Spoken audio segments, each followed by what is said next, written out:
Priscila González es estudiante de doctorado y maestría en Ciencias de la Religión por la Universidad Metodista de Sao Paulo, graduada en Teología por el Colegio Bautista de Río de Janeiro, el Seminario do Sul. Graduada en Pedagogía en la Universidad Estácio de Sá, es autora del libro Religión y Violencia en la Favela e investiga las intersecciones entre teología, violencia y vida cotidiana en las favelas de Río de Janeiro. Buenas noches, Jair, a todos y todas. Para mí es un gusto estar acá con ustedes y un honor estar con el profesor Néstor.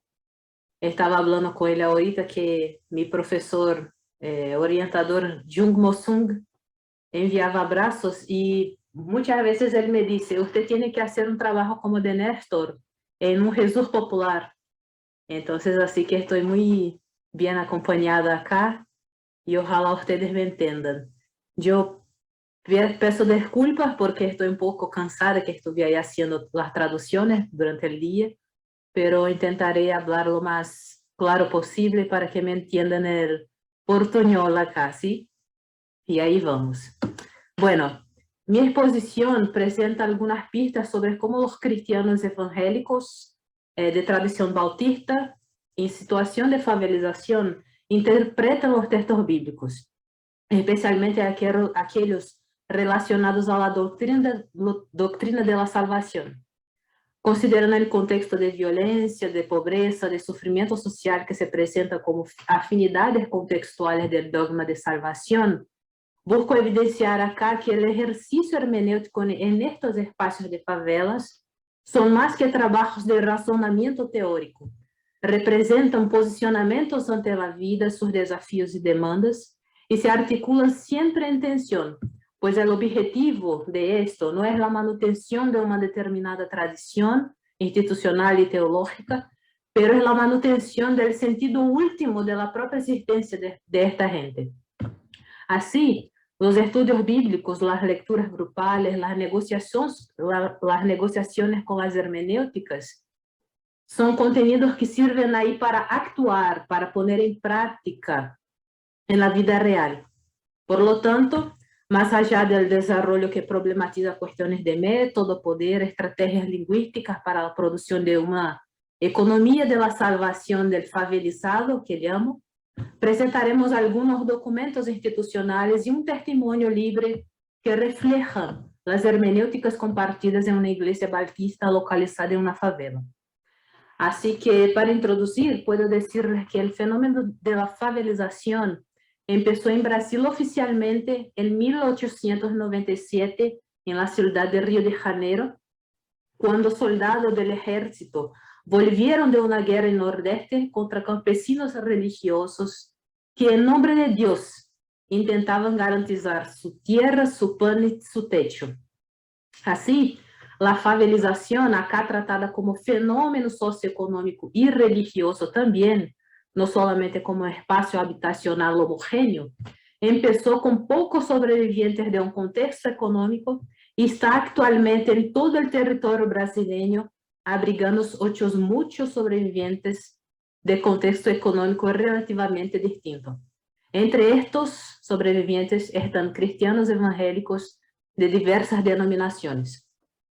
Es importante resaltar que en las favelas no son iguales en su composición cultural, social, ética, religiosa, pero hay similitudes que no se pueden desconsiderar. Entre estas, es muy probable que la mayoría de las favelas tenga una iglesia cristiana evangélica por lo menos, y que atienda a personas muy marcadas por una violencia que es cotidiana. Nuestro interés de investigación, más allá de la pluralidad que se identifica en las favelas en cuanto a religión, son las iglesias bautistas, su teología institucional predominante y lo más importante acá, cuáles son los usos, las reelaboraciones y manutenciones de esta teología por parte de los cristianos favelizados.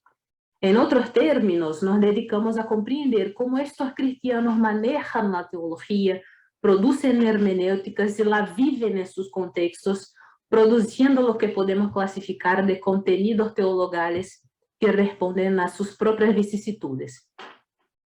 aquí empiezo a hablar un poquito de lo que Hans de Witt decía hoy por la tarde, ¿no? Porque ahí ya estamos un rato hablando de esto. Y puedo decirles que generalmente, cuando pensamos en hermenéutica, simultáneamente nos hacemos la pregunta por el método. ¿Cuál es el método utilizado para hacer una determinada interpretación? ¿Cuáles son los fundamentos teológicos norteadores para tal interpretación? Y ahí si hacemos una rápida busca por internet, verificamos una diversidad de sugerencias para efectuar lo que está postulado como, entre comillas, una buena hermenéutica. Así como los manuales de esta temática también lo presentan así, una buena hermenéutica. Así hablamos también hoy. Pero considerando que los favelizados en general no son personas que tienen las mismas herramientas exegéticas comunes, no tienen acceso a los contenidos acerca de los contextos del texto, no tienen informaciones redaccionales, no tienen recursos financieros suficientes que les garantice la comida, menos todavía los diccionarios. Luego, es necesario pensarnos que para considerar válida la hermenéutica que hacen, antes tenemos que hablar sobre poder institucional y las estrategias que estos cristianos adoptan para garantizar sus propias análisis. Acerca de la primera cuestión, preguntamos, ¿quién es el responsable por las interpretaciones del texto bíblico a nivel colectivo en una iglesia? Hablamos de esto también, el pastor y los obreros generalmente. Y esto no es novedad, pero implica acá una rutinización de la interpretación, de sus usos y sus sentidos. Lo que indicamos aquí en términos más simples es que en iglesias localizadas en las favelas, las periferias y sus sinónimos, hay una relación de poder acerca de quién produce los contenidos que son compartidos en comunidad al colectivo. La autoridad, por lo tanto, no es generalmente compartida entre mujeres, jóvenes, hermanos y hermanas que no tengan cargos distintivos para la comunidad. Hay en estos casos, en la iglesia, una reproducción de los niveles autoritarios que funcionan afuera de estos contextos. O sea, la institucionalización opera recortes que validan a quienes están aptos para interpretar, para ser los hermeneutas. En consecuencia, se produce una estructura eclesial de dos lados que puedo llamar de virtuales. Un lado de quien produce y propaga una determinada hermenéutica y el lado de quien escucha y consume. A eso llamaríamos ahí naturalmente, académicamente, de erudito y el popular, ¿no? Pero cuando se mira más de cerca, esta metafísica del poder hermenéutico no es absoluta. O sea, tener la voz embargada por la estructura no significa perder por completo la capacidad de pensar de forma objetiva la vida por medio de la teología. En este sentido, aunque la institución elija quienes tienen autoridad para producir y promover interpretaciones de la Biblia que responden a las necesidades cotidianas también de la manutención de lo que dicen por tradición, los subalternizados adentro de la subalternización siguen como productores de sentido, mirando, consumiendo y viviendo los aportes que desarrollan en las veredas de la institución, lejos del control metodológico y también técnico. En otros términos, hay en las favelas, eso defiendo, una ruptura natural y necesaria de las disposiciones que se establecen como autoritarias. Pues, a pesar de ser el mismo contexto, las personas ahí no lo viven exactamente de la misma manera.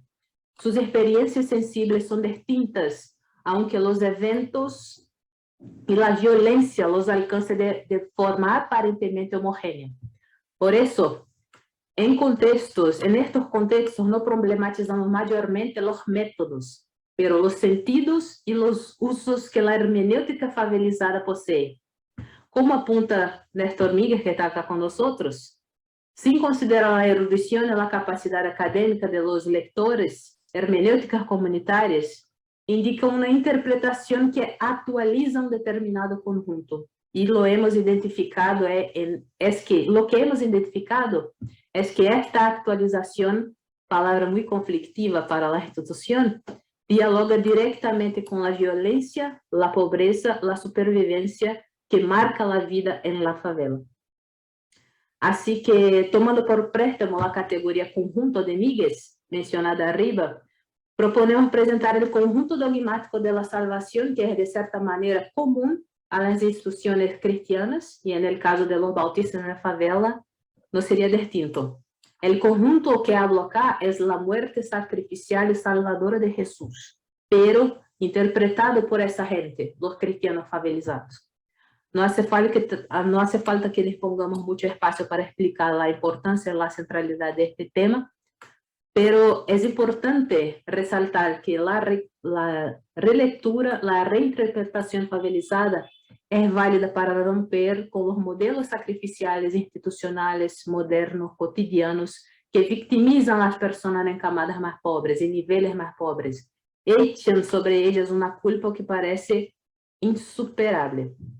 Así que la cuestión central es que la imagen de Dios que proviene de la teología de la salvación, que es sacrificial, es de un Dios comprometido con la ley, con el pago de una deuda, que está sobre todo y que se utilizó de un recurso muy conocido en las favelas para resolver un conflicto, que es la violencia. La reconciliación con Dios para los humanos se da entonces de cierta forma por la clave de la violencia, aunque otras categorías sean más evidenciadas, como la gracia o la resurrección. No es nuestro punto de discusión, pero es importante decir que la economía de la salvación sacrificial, tal cual aprendemos, opera en la favela un, entre comillas, acuerdo implícito entre el contexto y los textos bíblicos que hablan desde la violencia. Dios ahí figura como lo que requiere la muerte, el espíritu como que lo que convence del honor perdido de Dios y la necesidad de recuperarlo, y Jesús como el modelo de entrega de la vida. Las personas entonces como los sacrificados actualizados, siempre culpables por una maldad, pecado que es interior. Un pecado cada vez más individualizado, moralizado, limitado a los recortes denominacionales.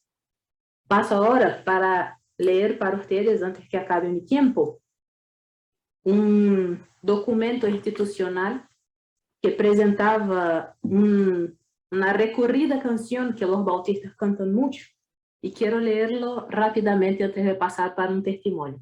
¿Me queda ahí cuánto tiempo, Jair? ¿5, 10 minutos? Tenés 5 minutos. Bueno, la canción dice: riquezas no necesito tener, pero sí se las hace bien. Ni falsa paz o vano placer, por cuanto el creyente tiene. Eterno gozo en el Señor, por disfrutar de tu amor.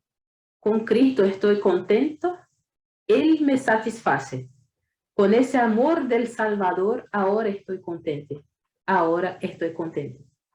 Esta canción aparece mucho en los documentos institucionales y es muy interesante porque ella huye de las tendencias sacrificiales de la teología de la salvación.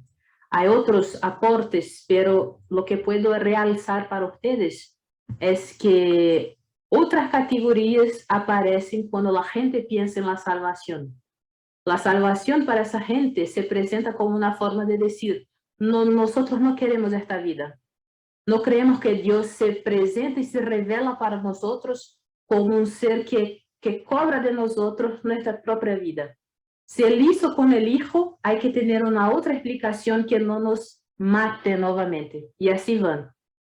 Ahora, paso para presentarles un testimonio que recorrí en la favela de una mujer, y ella dice lo siguiente: yo nunca pasé por eso. Y solo una cosa, acá una explicación. Ella habla desde su situación socioeconómica como mujer negra cristiana en la pandemia. Ella dice: yo nunca pasé por eso. Siempre he trabajado. Siempre me sostení y ahora yo me quedo aquí sin poder hacer nada. No tengo dinero ni para comprar una lata de óleo, un papel higiénico. ¿Será que yo merezco esto? estoy con una angustia en el pecho y no puedo arriesgarme a salir para procurar un trabajo, pero sé que Dios me va a ayudar. El final de su testimonio es la parte central acá para nosotros. Pero sé que Dios me va a ayudar. Dios para esta mujer no está interesado en su sacrificio, no está interesado en enseñarle algo por medio del dolor, de la pobreza, no está interesado en darle a ella una lección de fe por medio de la falta de comida y dinero. Para ella, el verdadero Dios es aquel que puede cambiar, intervenir en su situación y darle a ella dignidad, cuidar de sus necesidades más básicas, como por ejemplo comer, sostenerse. Dios para esta mujer no es el mismo Dios del mercado, no es el mismo que se presenta. 2 minutos, presidente. No es el mismo que se presenta como un cobrador de impuestos del pecado. Dios es dueño de la vida y quiere mantenerlo. Bueno, todas las breves consideraciones hechas aquí no desconsideran la existencia de ambigüedades incluso en los textos bíblicos. Muchas interpretaciones de la muerte de Jesús son posibles, pero nuestro intento fue destacar, en primer lugar, que las interpretaciones teológicas en contexto de favela son siempre resultado de conflictos, tensiones de poder que existen en las iglesias, como espacios de manutención de las tradiciones. Los considerados listos para interpretar son los líderes, generalmente hombres, que tienen autoridad. Pero en contrapartida, esta autoridad elimina por completo la condición, no elimina por completo la condición de hermeneuta de cada cristiano y cristiana. Aunque les sea difícil el uso de la palabra oficial, sus experiencias cotidianas se presentan como sentidos en potencial que reciben de la Biblia de sus interpretaciones un sentido particular. Voy a saltar acá para tener tiempo y no adentrar el tiempo de Míguez, pero puedo decir que por fin percibimos que estas características de Dios dan margen para que pensemos no solamente en un cambio de la teología, pero mayormente que las personas no autorizadas también producen contenidos que dan respuesta de sentido a sus realidades. Los cristianos favelizados no están desplegados de su realidad y a ella atienden con elaboraciones de fe y práctica. Es necesario entonces que sean oídos, que busquemos comprender cuáles son los puntos de partida y cuáles son los razonamientos que hacen más allá de lo que decimos que es válido, científico y hasta teológico. Agradezco la atención de ustedes y entrego la palabra. Gracias.